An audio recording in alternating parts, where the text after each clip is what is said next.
If you enjoy hearing these eerie tales and want more to help you drift off or keep you up at night, don't forget to tap the like button.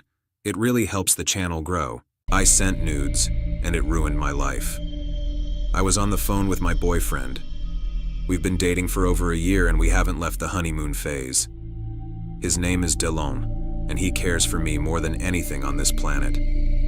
Nobody makes me feel happier or safer than he does.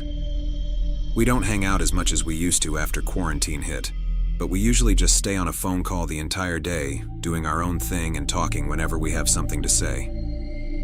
It was 12 a.m., and I received a text message from some random number. It made me gasp and break down into laughter. "What are you laughing at?" Delon asked. "Bro, this random guy just hit me up and said he'll Venmo me $300 if I send him a nude," I replied. All he said was, "Bruh." I then asked the guy if he can do $500, to which he agrees. "So he's going to send you $500 for one nude picture?" he asked. That sounds sus. My boyfriend and I are loyal to each other and trust each other more than anything. Luckily, he is really chill. I asked him how he felt about this and he was chill about it. He felt like we'd be stupid not to send a single nude for $500.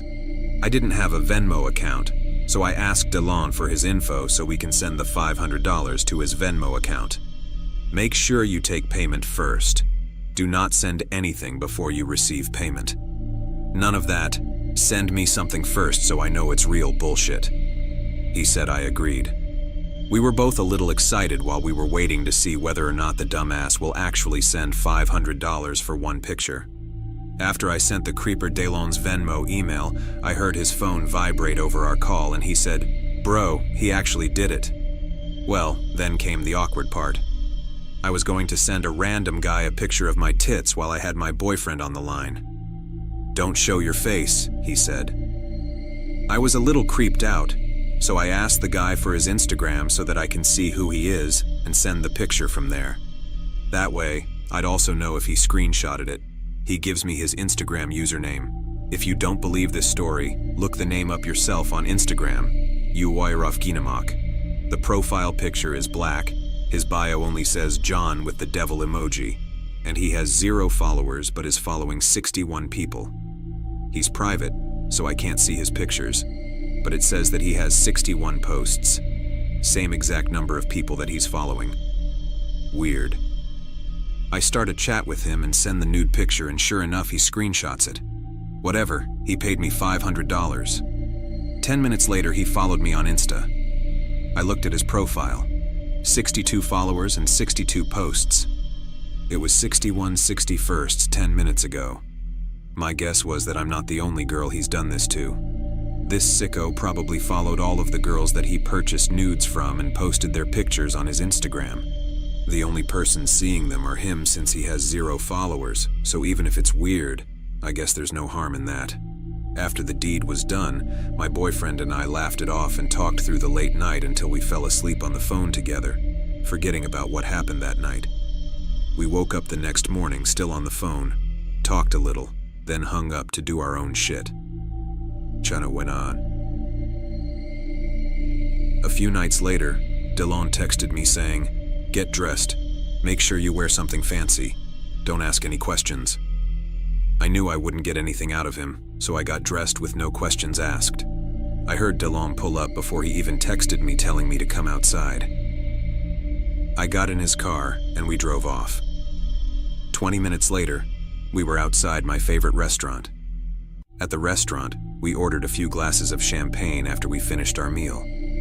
When I got mine, I noticed something inside of it. It was a silver ring with a huge diamond on top. I was so focused on the ring that I didn't even notice him getting on one knee in front of me. I was filled with nervousness and excitement as I waited for him to ask. It's personal, so I won't quote what he said, but he basically just summarized how we met and how he knew I was the one since our first date.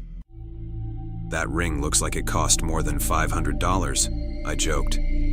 "No, I found it out in the dumpster," he joked back. "Will you marry me?"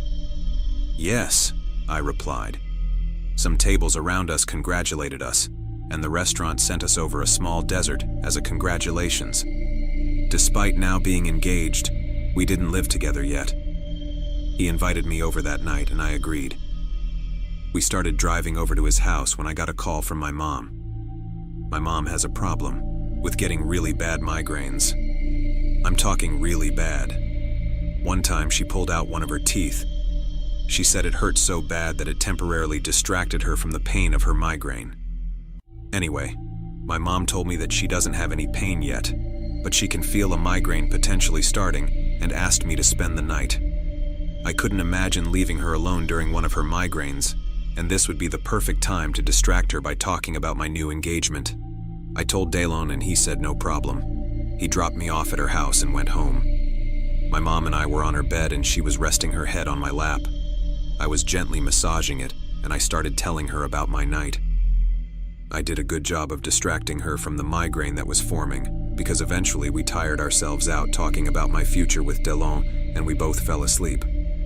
When I woke up the next morning, I didn't have a good morning beautiful text from Delon like I do every morning. I gave him a call, but I didn't get a response. He's probably still asleep, or maybe he got called into work, I thought. My mom and I had breakfast and I Ubered home. Hours passed, constant calls to Delon's cell phone, but I didn't get an answer from him the entire day. I was scared and decided to Uber to his apartment since I had a key. I got to his apartment. It's on the 3rd floor of the apartment building. All of the lights were off when I walked in. I turned them on and continued walking through his apartment. I noticed his balcony door wide open. He never left it open like that because he hated the fuck out of mosquitoes and his screen had a rip in it. I walked to the bedroom and saw something that made me freeze. I saw a figure under the blankets of his bed. I also saw a bunch of weirdly shaped red circles on the blanket. "Delon?" I called out, but got no answer. Chills were shooting down my spine and I was choking on my own breath as I slowly walked closer to the bed. Upon closer inspection, those red circles were dried blood. Each red circle had a rip in the middle. They were stab marks. I slowly lowered the blanket to see Delon's lifeless body laying on the bed. I fell to the floor a sobbing mess. I was gasping for air and all the liquid in my body raced to shoot out of my eyes. I laid there crying as I tried to wipe away the tears to search for the numbers 9 and 1 on my phone. I called the police and laid there crying as I waited their arrival. Delon was dead. 32 stab wounds. My future destroyed. My life ruined. My Delon taken from me. After 4 days of investigation, an arrest was made. I was surprised about how fast they made one until the FBI updated me on what had happened. The reason we managed to investigate so fast is because the FBI took over the case. Over the past 10 years, we have found 61 other murder victims that had died in the exact same manner, from being stabbed to death through their covers as they slept in the middle of the night. The only difference is, all of the 61 other victims were female. Since your boyfriend was the only outlier, it was easier to figure out what happened. A payment of $500 was submitted to your boyfriend's Venmo account. The IP address that the payment was sent from matched the IP address of an email that was sent to your boyfriend. The suspect got your boyfriend's email through his Venmo account, then sent him a legitimate-looking email saying that his Venmo account had been compromised and it urged him to change his password. The email provided an alternated link that showed Venmo's website, but it was actually a link that allowed the suspect to see the location of whoever clicked on it. I was already a sobbing mess, but my heart dropped when I realized me sending a nude for $500 caused this all. The FBI agent continued. After the suspect got your boyfriend's location, he found his apartment number by looking at the last name provided in the email and matching it to the directory found in the lobby of the apartment building. He then went up and stabbed the deceased to death in the middle of the night. We don't know how he got in. No sign of forced entry. Could be through the balcony. We think that you were his intended target and that he assumed it was your Venmo account that he was transferring the funds to. It was night, and according to your eyewitness statement, there were no lights on in the room when you arrived. We believe it was dark in there and the suspect didn't realize it was a man he was stabbing. You were the intended target. This news sent me into a depression that I have not gotten out of yet. It's been a few months since Delon's death, and I still get the same thoughts throughout the day. What if I just said no to the creep and didn't send any nudes? Delon would be alive today. What if I made a Venmo and didn't use Delon's? Delon would be alive, but I would be dead. What if my mom hadn't made me come over because of her migraine? Delon and I probably would have been awake when the murderer came to his apartment. Delon probably could have fought him off. We'd both still be alive today. Because of that last thought, I grew to resent my mom. I know it's fucked up, but I can't choose my emotions. I still love her, but it's hard to look her in the eyes. Hard to even talk to her. She tried so hard to be there for me and help me get through this, but I kept my distance and didn't let her.